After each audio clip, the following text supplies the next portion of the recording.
Good afternoon, everyone. Thank you, Rebecca.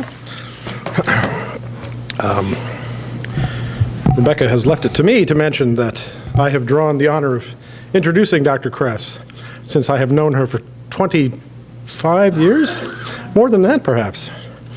And I have dressed to match in Friends and Foundation and MCC colors because I saw what she was wearing today in our house. Because I am her husband. I filled it in for you. So, I'm very happy to welcome Dr. Ann Kress. Now, I know about her. Let me read this short and exciting bio of her accomplishments by way of introducing her. She has, of course, been the president of Monroe Community College, a community jewel like the library, since 2009. She currently serves on New York Governor Andrew Cuomo's Regional Economic Development Council. And immediately following this book sandwich in, she will be racing over to WXXI to do a radio interview on that very topic. So you can listen to that as you are driving away from the library today. Locally, she serves on the boards of the Rochester Business Alliance, the Greater Rochester Enterprise, the United Way of Greater Rochester, and the Hillside Work Scholarship Connection. Dr. Kress has been honored by the New York State Senate as a Woman of Distinction. Certainly that suit qualifies as well. By the Women's Council of the Rochester Business Alliance with its Athena Award last year, very well deserved. And by the Rochester YWCA with its Councils for Empowering Women Award. Nationally, she is on boards, commissions, and councils for organizations including the League for Innovation in the Community College and the Council on Foreign Relations, and is a frequent presenter at national conferences and meetings. She insists that I tell you that you can follow her on Twitter at MCC President. And she is going to speak about this book, which you see is very marked up with pink Post-it notes. She's a diligent reader and is going to tell us fascinating things about the state of higher education. I'm very glad you are all here. Please help me welcome Dr. Ann Kress.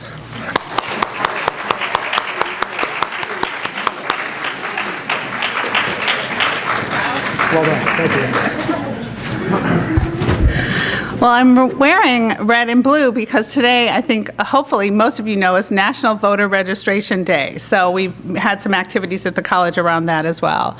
How many of you, just so, it's not a test or anything, but it gives me a sense of, how deep I should go. And so how many of you have read College Unbound or heard Jeff Selingo speak? He's been on the Diane Rehm show, lots of other shows. So just a quick little show of hands if anyone's read it. Okay, so most of you haven't. So let me talk a little bit, just set the stage, and I've got an anecdote to share with you.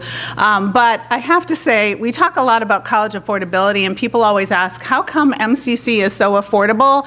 I will give you an example why. When I was crawling around, actually, in our supply room looking for a binder to put my notes in, I found this binder, and it says 1998 on it. So we have binders from 15 years ago at MCC. That's why that we've repurposed over and over and over again. That's one reason we're so affordable. But let me start with the notion of college affordability, because that's top of mind for so many families right now. And in fact, when I had the opportunity to go to the University of Buffalo, maybe 3-4 weeks ago, to hear President Obama speak, that was his key topic, right? College affordability. How can we keep that door of access, which is incredibly important? In fact, there was just some data released from the most recent census update that only a third of the families of the households in the U.S. right now are led by somebody with a bachelor's degree, but they earn 50% of all income. So think about what that says. It says that higher education is your pathway to getting money, essentially. But how do you get that education? Affordability is key, and that's what the president hit on. And what was interesting was that I sat, I had nice seats, but I was in the midst of a bunch of folks who weren't in higher education, actually a whole bunch of CSEA folks. And when the president talked about college affordability, they stood up and cheered. I mean, it was a family issue that hit home for them. The students, you could have heard them to the rafters. So that's something that Selingo really hits on in this book, is how do we sustain higher education in a world where fewer and fewer folks can pay the higher and higher prices that go along with it. So let me start my review with sharing with you an actual email that I received from a student, and Ned actually saw my response to him one night. I called him in, I said, am I being too harsh? And so I got this at the very beginning of August. So I've redacted some information, but so the brief intro is that this student had been graduated from MCC, was accepted at an Ivy League college, but didn't receive any transfer scholarships for a host of personal reasons. So this is the student's email. Although I will be graduating as an honor student in 2 weeks, I am left with the question, was all this for naught? I decided I would take out private loans to finance my undergraduate education if necessary. As with most things in life, the answer was not that simple. The only realistic person I can ask, and that offered to co-sign for a private student loan, is my mother. Unfortunately, she was forced into bankruptcy after my father left us 14 years ago. Before checking out, he decided to cash in on our family's assets. This June, my mother finally paid that bankruptcy, and I couldn't be happier for her. However, multiple financial advisors have told us that in order to successfully co-sign, she needs to have at least a year or two removed from this bankruptcy. My current financial aid package from this Ivy League college fails to cover tuition, $48,000. I am really close to attending this fall, except for a $12,000 shortfall. I saved over $5,000 myself, received $1,000 in family and private gifts, and can probably save another $1,500 from my job this next 4 weeks. That leaves a $4,500 shortfall. As you can see from the cost and aid breakdown attached to this message, this $4,500 simply covers the cost of tuition and some of the cost of campus housing. Everything else I will supplement with part-time work and a work-study position. And he goes on to ask me to sort of donate to, he established a GoFundMe account online to support him. So I read that, and this is what I wrote him. Dear name of student, I am sorry that you were not awarded sufficient financial aid from the Ivy League college and that you were not awarded any transfer scholarships. He had asked earlier about the MCC Foundation. The MCC Foundation has been contacted on your behalf, but it can award scholarships only to MCC students, so it is not of much help in this situation. Your heart is set on attending Ivy League college. That's clear to me. I am concerned, however, that your note indicates you are almost $5,000 below the amount necessary to cover your barest of necessities. And even covering this figure, you will need to work so many hours that the benefit that you will receive from your studies at this Ivy League college may be impacted. And you will still have one more full year to go after you've covered the cost of this one. Have you considered attending a SUNY college? While not Ivy League college, colleges like Stony Brook, University of Buffalo, or Geneseo offer a high-quality undergraduate education at a much more affordable price point. You will have the chance to take full advantage of your college experience, spend time on campus and in campus life, build a strong network that will help you find your way into the world of work or into a top-notch graduate or professional school, and graduate with much less debt to contend with as you move forward.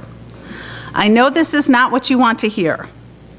You have successfully faced innumerable challenges and come out poised for even greater achievements.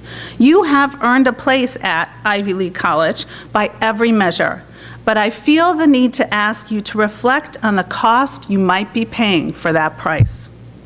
My own road to college was a rocky one, and while I dreamed of attending a selective private college and had the grades and SAT scores to do so easily, my college savings, $0, meant that even with scholarships in my own earnings, I was bound for a state school. I attended the University of Florida, left with minimal debt, 4 degrees, and a world of experiences equal to any I would have had at a private college. At the time, going to UF seemed like choosing the best card in a bad hand, but in retrospect, it was the perfect choice. So I guess I'm sharing the voice of hard-won academic experience. Regardless, I wish you the very best in the future, Anne. So he wrote me back. So he wrote me back later and said, yeah, that's great. I still want to go to Ivy League college. And I thought, there you go. Hence the issue, right? Now, I should also say, and there's a great article today in Slate, I don't know if anyone reads Slate Online, by Tressie McPherson, and who I'm going to be on a panel with in a couple weeks. But she talks about how only 15% of all undergraduates in college right now are at a residential college like Ivy League College here, or in town like Nazareth or St. John Fisher, or even RIT is a residential college. Only 15% of all undergrads. And so that's at the heart of what Selingo's talking about, that whole dramatic change in higher education, right? And it echoes, the story I just told you is told over and over and over again in Selingo's book, and you've seen it on the nightly news. Students who graduate with so much debt. When I read that essay and I thought, you're so close to it right now, you don't recognize that you're going to come out of Columbia knowing the student. I knew what he was going to major in. It wasn't something that was going to lead to employment, let me put it this way. And he would come out with so much debt. Where does he go from there?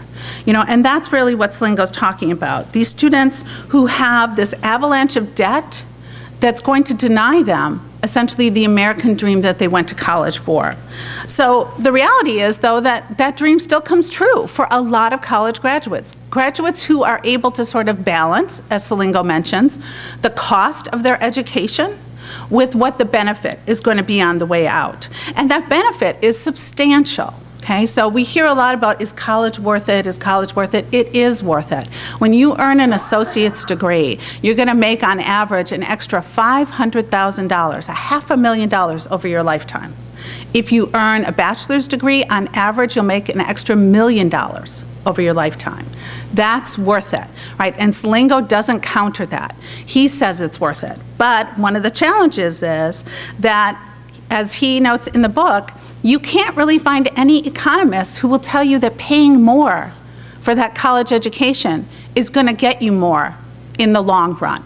In fact, the institution I went to, which is a state institution, the University of Florida, which when I went was dirt cheap, it's still fairly inexpensive. I think it's about $12,000 a year, which is not much for a Research One institution. It's one of the best returns on investment for graduates because they'll go on to make, $60,000, $70,000 a year early in their career for a very small investment on the front end. Okay?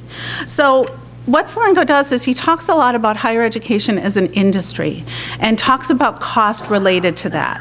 So that, you see the costs of economic opportunity that higher education provides, but also you see what colleges do to sort of get students to come to institutions. The big marketing push, the great brochures, and if you've ever had children or grandchildren who are getting those right now, it's always fall at every college, unless it's in the South, in which case it's always a beautiful spring.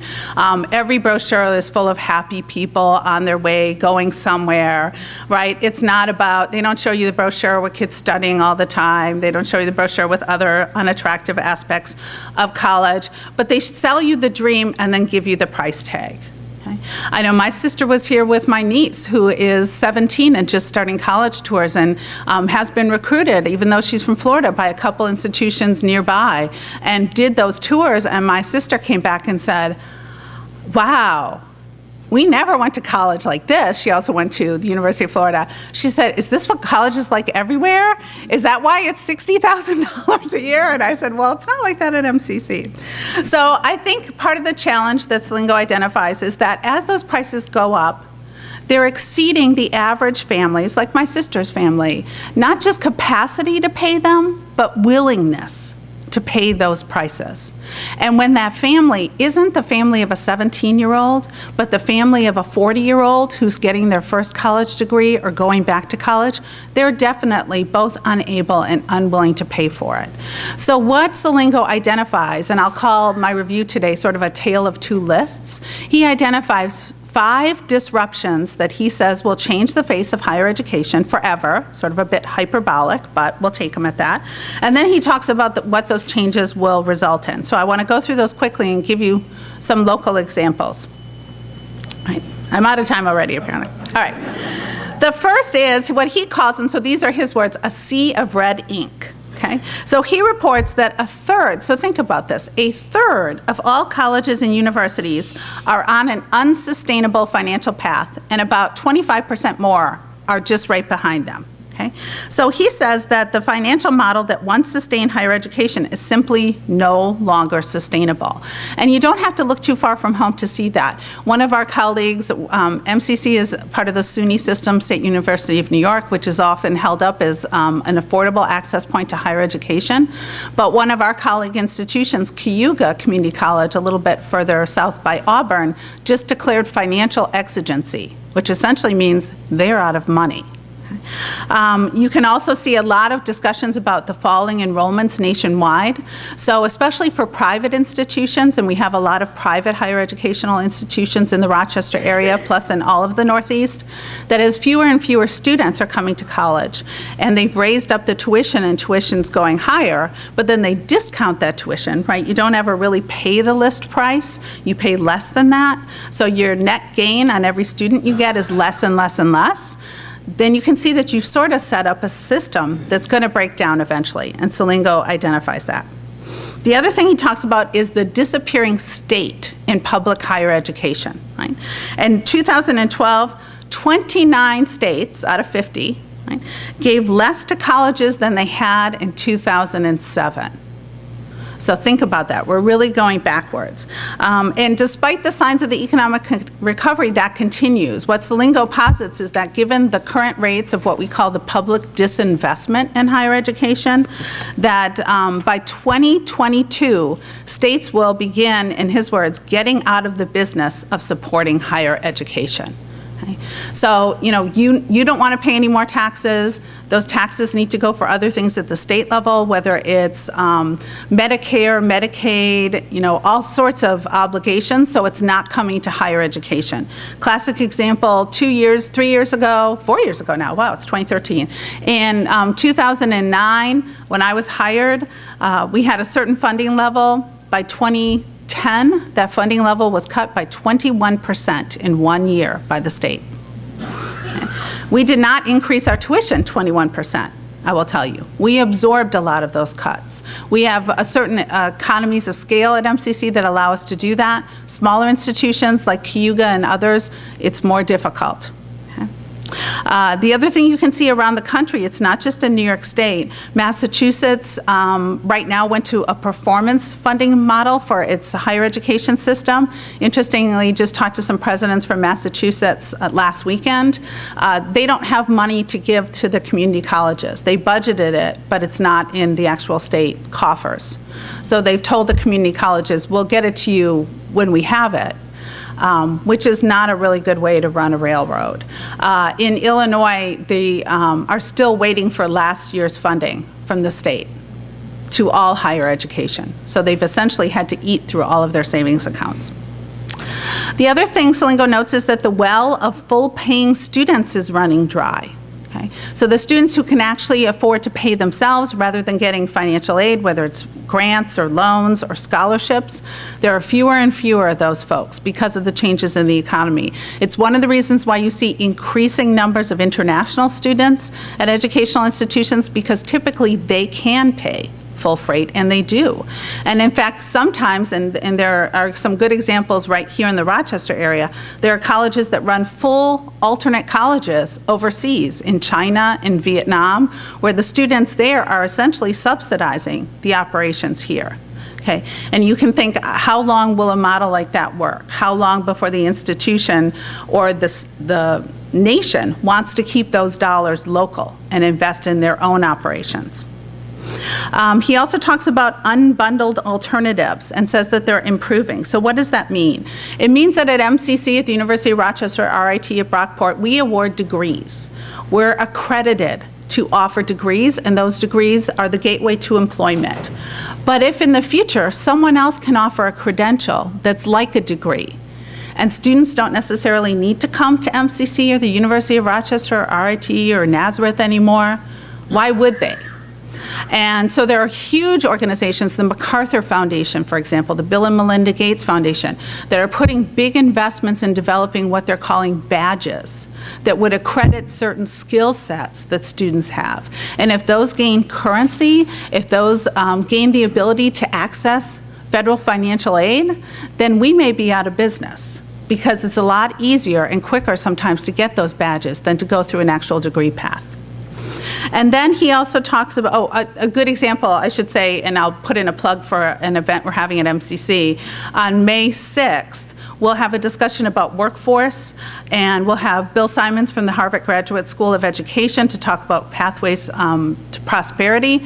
But we'll also have Kate Kazin, who is the Chief Academic Officer for College for America, which is the online branch of Southern New Hampshire University. And you may have seen their ads. They advertise like crazy during sporting events.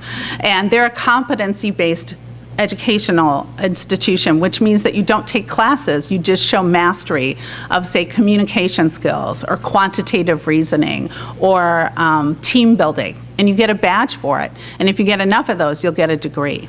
Okay? And then finally, he notes the growing value gap. And he says, and this was at the time of the writing of his book, in a recent Pew survey, about half of the respondents reported that higher education is doing a poor or fair job of providing value for the money spent. Okay, so think about that. So that's the work I've been doing for 20 plus years. And essentially, the public is now looking at MCC, at every single educational institution, and asking, what do we get for what we give you? It's one of the reasons why MCC does economic impact studies. We can tell you that every dollar that a student gives us, we can turn into $8. We can tell the rate of return to the taxpayers on the investment. But, you know, our tuition is $3,240 a year for a full-time student. What if that tuition were $32,400 a year, like it is with some of the local privates, or $60,000 a year, like it is for at least one local private? You know, what is the return on that investment?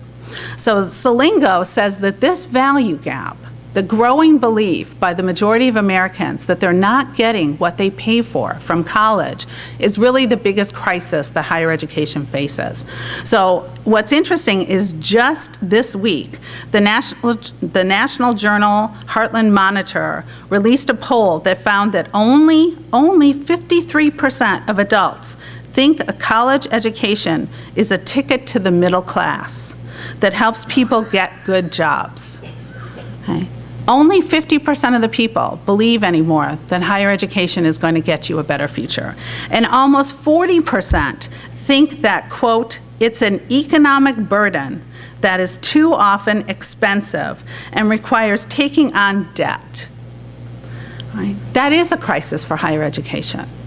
Right? If fewer and fewer people want to come through our doors, what happens to higher education going forward? How do we remake it? If we recognize that the skill sets that higher education at least purports to provide are necessary in order to find jobs in the new economy, and there's been a lot of data, Center for Education and the Workforce at Georgetown University, Anthony Carnevale's group, has found that about 2/3 of the jobs going forward will require some education beyond high school. Okay? So how is that going to be delivered? Well, Selingo says higher education is going to change. It has to change. And the first thing he cites is that it's going to become much more personalized. Okay? Colleges are going to need to change the way that we deliver education in order to retain students. So there's lots of this going on already. You may have heard about MOOCs, massive open online courses, right? They're big, you know, all over the mainstream media. No one really understands what they are. They're just online courses that enroll tons of people. And that's one thing. But when you talk to the folks at places like Coursera or edX that run these MOOCs, and I've had these conversations, the value for them is the data they collect about the students going through it. You may have seen stuff about Saul Khan and Khan Academy on 60 Minutes and on the news. And so we've met with Saul Khan at MCC as part of a group of community colleges to talk about how to use those tools. Same thing for Khan Academy. The data on the back end is really, really important. All of that information they're collecting every single time a student does those tutorials, because it's helping them personalize the educational experience. If I know that Anne always stumbles on question 3, but Ned always stumbles on question 4, I'm going to give Anne a different set of tutorials than I'm going to give Ned. Okay? And I can do that because I've got these huge amounts of data, all that big data stuff, that an individual educational institution isn't going to necessarily have, right? If you're Khan Academy, you have millions and millions of students accessing your materials, you get more information. Helps personalize education. And the reality is most of the students we'll see in the future will demand that personalization. So that's one big change that's coming, according to Selingo. The other is hybrid classes, right? Classes that blend online and on-site instruction. And you may already see those in a lot of educational institutions. We offer them, right?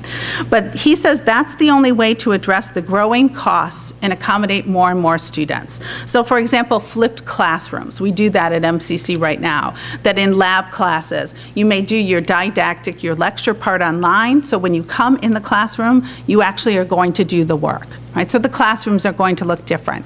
And I will tell you right now, my kids, our kids are 10 and 11, their classrooms look different. And they're going to have those expectations coming with them into higher education. The other is about unbundling the degree. Right? So colleges are one of the few entities left that provide bundled services. So what does that mean? So I see around, I'm probably comfortable saying a lot of you are probably as old as I am. And I remember back in the day when you went to AT&T and they gave you everything, right? You had to get your phone from AT&T. You couldn't have a lot of choices in that. Couldn't pick your phone number. Every service was provided by one entity. But now, that's not the case. You go to Target and you buy your phone. Maybe you get a landline, maybe you don't. You get to go to your cell phone provider and pick the number you want, right? All of that is unbundled. Higher education is still bundled. And what Selingo says is, in the future, it will be unbundled. You'll be able to take a course here, a course there, a course here, maybe obtain some competencies over here, get credit for prior learning from this place, and then take them and whoop them all together and form a degree. It's sort of already happening. MCC is part of State University of New York project called the OWL, which is the Online Learning Western New York Alliance. And so right now, you can take courses from any number, I think there's about a dozen of us, Western New York colleges and universities, and bundle them all together to a degree awarded by one. So you just pick the courses that work best for you online. You're going to see more and more and more of that going forward. He also talks about fluid timelines, right? Students can already start college before they finish high school through dual enrollment or early college high school. And so the question is, why would those students then wait a whole summer before starting college again, right? Why not just start summer in the college? College in the summer. Why make students start college after they finish high school at all? Maybe they should have a year of national service. Maybe we should change the way we offer classes. Maybe instead of having a fall and a spring term, we should just start terms every 3 weeks or every week. That's the notion of these flexible timelines. As we go forward, as education becomes more personalized, you'll see more and more institutions that don't follow the fall, spring format. You'll have term 1 starts January 1st, term 2 starts January 8th, term 3 starts January 15th. And in fact, there are already colleges and universities that do that. Public institutions, Rio Salado College, which is a sister community college of MCC's in Phoenix, starts a new class every 2 weeks or when enough people show up to start it. So if you can get 15 of your friends and show up at Rio Salado and say, we want to start English 101 today, and it's Thursday afternoon, they'll start a class for you. Right? And it's an incredibly profitable model. And then the last is about college money-wise. College financing will, by necessity, get a new system. Right? It may be that financial aid is going to be based on future earnings. And you're seeing that model, at least in theory, already roll out in Oregon. The pay-it-forward model it's described as, and other states are looking at it. Or payback may be based on a percentage of future income. Or there may be national interest in creating these college savings accounts. Right? And San Francisco already does that, where for every single kindergartner, they start a college savings account, the 529 account some of you may be familiar with $50 in it. And then it's matched locally, and then folks are asked to give some every single month. Okay? So that incentivizes savings, creates what's called sort of a life cycle savings account, and you put money in and maybe you take it out for college, maybe you take it out for retirement at a certain point, but the whole model is likely going to change. You're already seeing some pilot programs, I will say, by federal financial aid, where students are essentially getting their federal financial aid. If you remember back in the day when you would get your financial aid, way back in the day, if you were me, you had to stand in a big long line and pick up a check and then go somewhere else and give someone that check, and now it gets dropped into a student's account after the first week of classes. Well, some institutions are now distributing aid like a paycheck. Right? You show up the first 2 weeks of classes, you get 2 weeks worth of aid. You show up the next 2 weeks, you'll get 2 more weeks worth of aid, to sort of tie their financial aid to actual attendance and completion. So you'll see more of those sorts of models rolling out, and in fact, at the president's speech, he talked about incentivizing colleges and systems to adopt those models. So all of those are the changes that Selingo predicts are going to occur. And he says that what's happening is that people are realizing that they'll need to sacrifice sort of this academic journey of discovery for most of us, right? Do I want to major in this? Do I want to major in that? I'm going to change my major 19 times. I'm a ceramics major. No, I'm pre-med. No, I'm going to go into law. I love engineering. Oh, I just watched another show about medicine. I'm going to be a doctor, right? We're not going to have that journey of discovery anymore.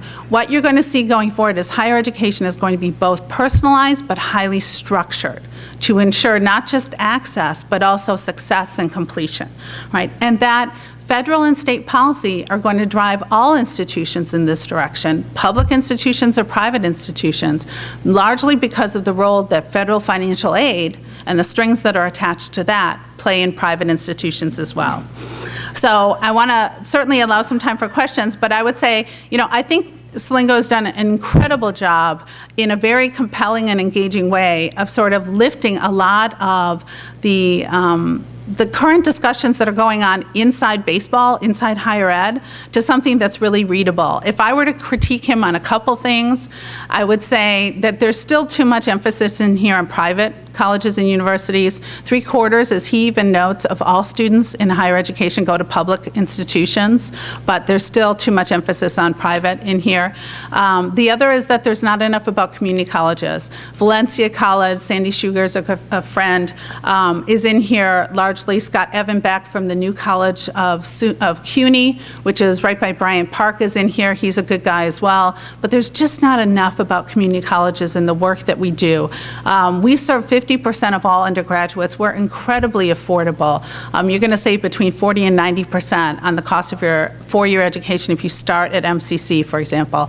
But there's just not as much emphasis in here on community colleges as you would think, given the majority of students that we serve, and that we serve the majority of the new population as well, largely minority population. Hispanic and African American students begin their education at community colleges. So other than that, I think it's an outstanding book, and I'm certainly open to any of your questions.